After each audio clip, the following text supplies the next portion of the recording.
Seperti biasa mengingatkan kembali, di bulan Ramadan banyak para khutbah, para kaum muslimin, apalagi zaman medsos, akan berseliweran tentang pembangkit semangat Ramadan. Tetapi sayang, yang disebarkan, yang disampaikan banyak juga dari hadis-hadis yang justru menambah dosa, yang justru menjadikan hal tersebut menjadikan kita wajib masuk neraka. Kenapa? Karena ikut serta menyebarkan hadis-hadis yang palsu, hadis-hadis yang tidak boleh disebarkan sama sekali. Ittifaq Ahlussunnah wal Jamaah. Apa di antaranya hadis yang sangat ma'ruf, yang sangat terkenal, di mana hadis tersebut berbunyi, man fariha bidukhuli ramadhana haramallahu jasadahu an-niran. Man fariha, barang siapa yang senang, bidukhuli Ramadan, dengan masuknya datangnya bulan Ramadan, haramallahu jasadahu, maka Allah akan mengharamkan jasadnya ala niran, diharamkan jasadnya dimasukkan ke dalam api neraka. Jadi hadis ini sekali lagi adalah hadis jaminan siapa saja orang yang senang dengan datangnya bulan suci Ramadan, maka dijamin oleh hadis ini dia diharamkan jasadnya dari api neraka. Artinya tidak akan masuk neraka berarti. Nah, kita lihat dari dua sisi. Sebagaimana pada pekan sebelum saya sampaikan bahwa hadis itu akan dilihat dari dua sisi selalu. Dari sisi sanad dan dari sisi makna hadis atau matan hadis, teks hadis itu. Dari sisi matan hadis, maka hadis ini ulama Ahlussunnah wal Jamaah dan juga dinukilkan dalam kitab Puasa Dokter Pribadimu pada bagian akhir. Hadis ini telah disepakati oleh para alim ulama ahlul hadis bahwa hadis ini la yu'rafu asluhu. Jadi asalnya pun tidak ada.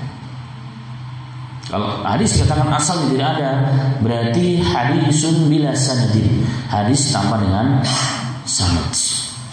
Kalau hadis maudhu, hadis palsu, ada sanadnya tapi rawinya pendusta, tukang dusta. Tapi kalau hadis la aslalahu atau la yu'rafu asluhu, tidak diketahui asalnya, tidak ada sanadnya, maka bahkan orang mencari sanad pun nggak pernah ketemu, sampai kapanpun di buku manapun nggak pernah ketemu. Karena memang hadis ini hanya datang begitu saja, tidak tahu datangnya dari mana. Berarti hadis ini bukan hadis. Hadis ini bukan hadis, walaupun disebutkan di beberapa kitab, tetapi memang bukan kitab-kitab hadis yang yang diakui, yang dijadikan sandaran dan rujukan oleh ulama al-hadis. Tapi kitab-kitab yang ma'ruf terutama di negara kita, seperti dalam kitab Durratun Nasih dan sejenisnya, itu dinukilkan memang riwayat-riwayat seperti pantas kalau negeri ini sering kita dengar hadis-hadis tersebut. Padahal sekali lagi hadis ini telah tahqiq oleh para ulama ahli di bidangnya bahwa hadis tersebut tidak ada asalnya, artinya bukan hadis. Boleh juga dikatakan kalau disebut hadisnya palsu. Itu dilihat dari sisi sanad. Yang kedua juga dilihat dari sisi matan atau teks hadisnya. Maka hadis ini adalah jaminan juga untuk orang kafir. Hadis ini juga jaminan untuk orang kafir bahwa mereka tidak akan masuk neraka. Kenapa? Karena Rasulullah mengatakan man fariha bidukhuli Ramadan. Siapa yang senang dengan datangnya bulan Ramadan? Senang dengan datangnya bulan Ramadan. Siapa yang paling senang di bulan Ramadan? Kira-kira para pedagang. Dan para pedagang di negeri ini rata-rata bukan muslim. Mereka senang. Kenapa senang? Karena telah datang bulan Ramadan, semakin banyak income dan pendapatan perharinya, apalagi sampai di menjelang Ramadan, bahkan harga semua menjadi berlipat ganda. Nah, ini kesenangan yang seperti ini jelas. Maka tidak ada bedanya senang ini orang muslim dengan non muslim. Maka dari secara makna pun maknanya masih belum lurus, masih ada beberapa hal yang belum diluruskan. Karena itulah ma'asyiral muslimin, setelah sering hadis ini insyaallah sudah banyak diketahui, cuma untuk mengingatkan kembali agar tidak ikut terjerumus dalam ikut menyebarkan hadis ini, mengingatkan hadis ini walaupun mungkin keluar dari seorang profesor doktor, tapi kalau bukan ahli dan bidangnya maka tidak bisa diambil. Karena dalam Islam likulli fannin rijal, setiap disiplin ilmu itu ada ahlinya.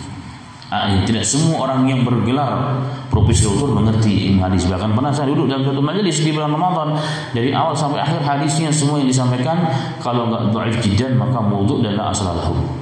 Padahal gelarnya doktor. Nah itu tidak ada jaminan.